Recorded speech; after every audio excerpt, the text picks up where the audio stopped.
Hello, I'm Stuart Guthrie, current doctoral student at Lamar University. I'm here today to talk about transformative learning theory. Transformative learning theory was first proposed by Dr. Jack Mezirow. Dr. Mezirow is considered the original academic voice to bring transformative learning theory to light over 40 years ago. Dr. Mezirow earned his bachelor's and master's degrees in social sciences from the University of Minnesota prior to receiving his doctorate in adult education from UCLA. He published his seminal work titled Perspective Transformation in 1978. Dr. Mezirow went on to work around the world studying adult learning and working with organizations to assist many other people also learn about transformative learning theory. Dr. Mezirow went on to publish a number of books, textbook chapters, and articles throughout his academic career. Dr. Mezirow was a much beloved figure in the field of adult learning, and this field lost a great scholar and by all accounts a great person when he passed away in 2014. Former Columbia Teachers College colleague Stephen Brookfield, an adult learning scholar who holds the John Ireland Endowed Chair at the University of St. Thomas in Minneapolis-St. Paul, said about Dr. Mezirow, "Jack's work has inspired a wealth of empirical case studies that have been given the field of adult learning an entirely new order of theoretical legitimacy." I would like to let you know now that every study, every document and website I refer to or use to gather information for this project can be found in the References tab on the website I created to frame this presentation. I would like to now discuss the importance of transformative learning theory in real-world applications.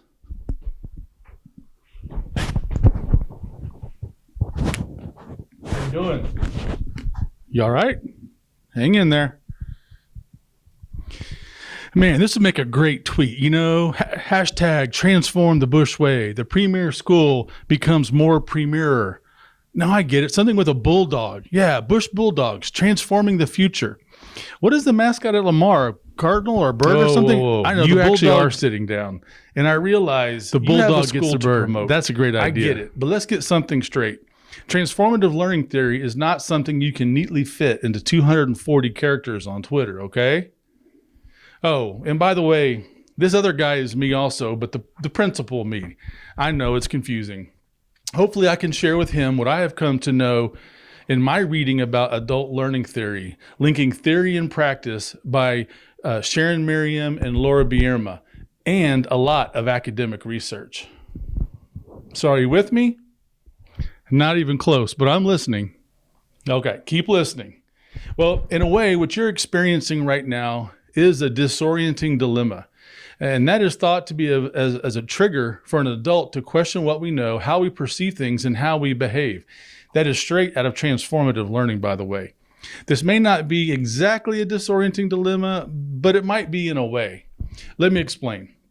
If you wanted to immediately tweet about transformative learning theory, but in reality you don't know enough to even form a decent tweet, you might get some likes or whatever it is you're looking for, but those will not be from the people that have really researched this theory.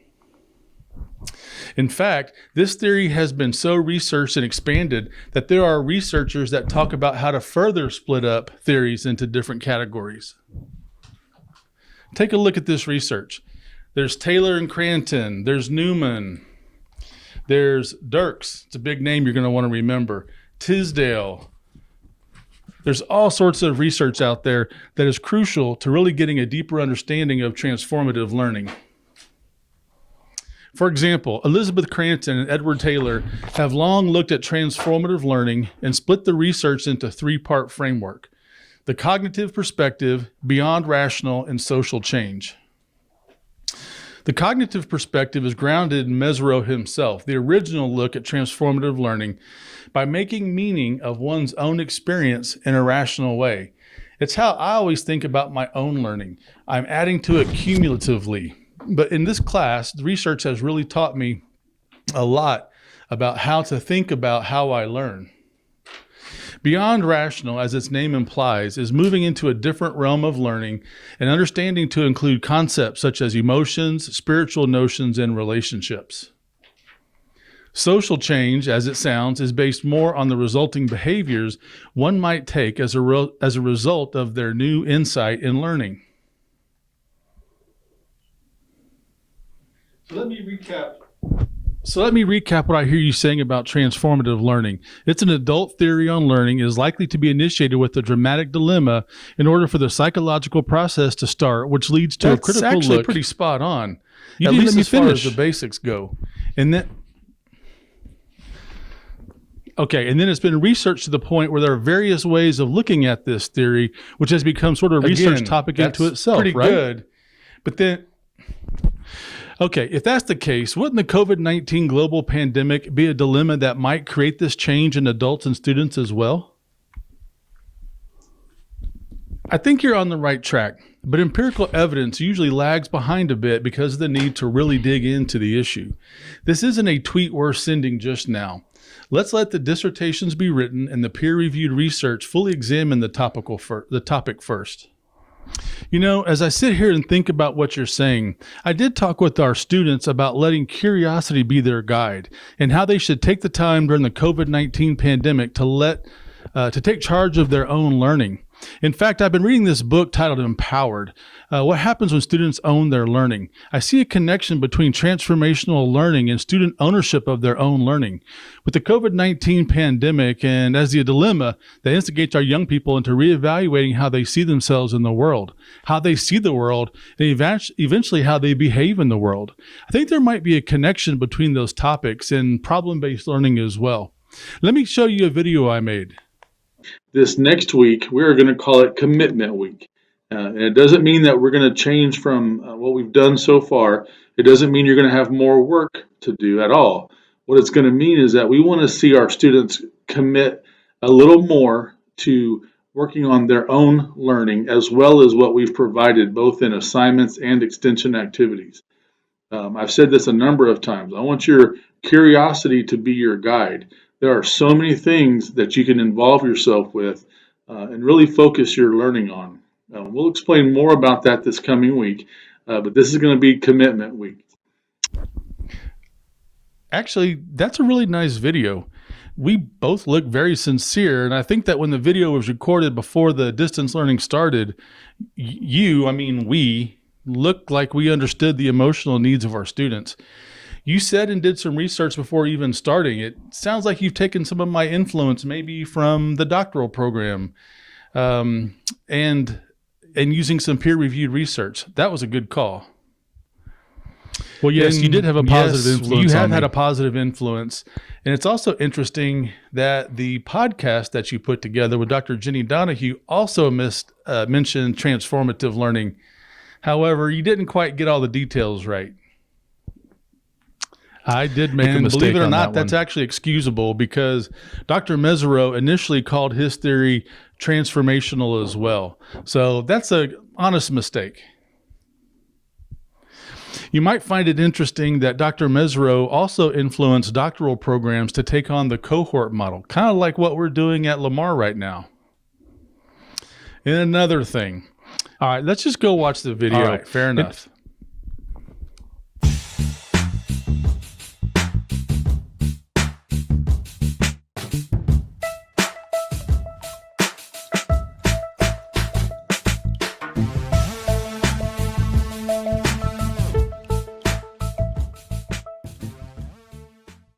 And a class I'm actually taking is just coincidentally this semester is adult learning theory. And one of them it really interests me is transformational learning theory. And it talks about an event or some kind of thing that happens to someone. For example, an adult may get divorced and now they want to go back to school and have a new career. It changes how they go about learning. And the goal for me is to tie in adult learning theory to children, to young people like I work with. And COVID-19 fits in that perfectly. It talks about a traumatic event. And the first thing that we did, and Steve and I talked about this in season 2, episode 1, was making them feel connected. And that actually was our word for the week, that first week back, is connect. Not just to make sure they could connect on Google Classroom and the platforms, but make sure we were connecting with them and letting them know that they are going to be okay. even if we didn't always know that for sure, we wanted them to feel like they were going to be okay with us. You know, we weren't going to give them something else to worry about. So I thought that was another tie-in that just happened to kind of fall in my lap, so to speak, educationally. Okay, so I might have misstated a few things, but I'm learning. And I wonder, if this theory is so widely known, how is it not a bigger part of what we do in schools? You want to think about that for a second? Like I previously stated, Dr. Mesereau watched his adult wife going through graduate school and the dilemma of going back to college as an impetus for transformative learning theory. So this mainly applies to adults. However, there are some critiques of transformative learning, including the articles that I have right here. In 2012, 24 years after Mesereau wrote Perspective Transformation, 1978, Michael Newman published an article titled Calling Transformative Learning into Question, Some Mutinous Thoughts. The title alone tells you the trepidation that Newman felt just by putting his ideas on paper. You should take a look at that. Mutinous thoughts. What Newman is stating is that transformative requires a deep behavioral change.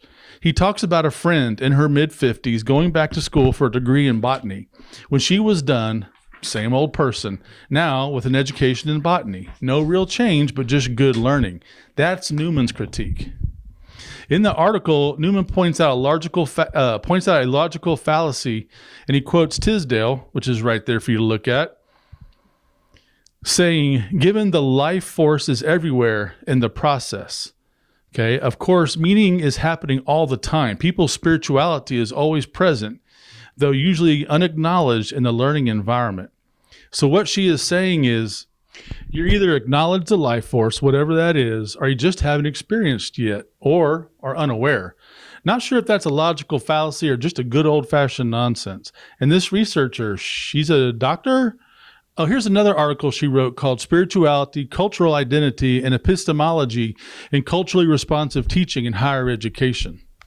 It looks like she self-critiques herself by citing a previous article by Robert Wethrow, who observed that spirituality has become synonymous with flaky. Now, I will tell you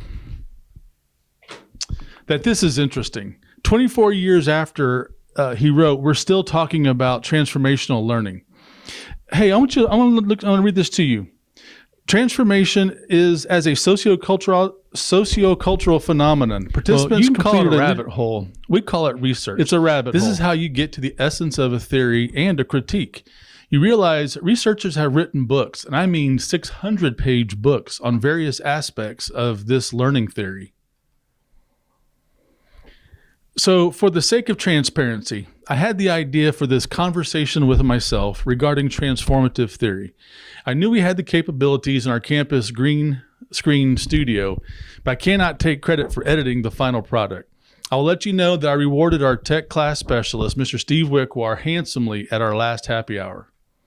I asked him to make me look good, but knowing I would never be able to edit over his work, he flat out told me he's going to put at least one monkey in the presentation. So I'm figuring this is probably that time. Well, I appreciate it anyway. Thanks for watching my presentation, and we are done.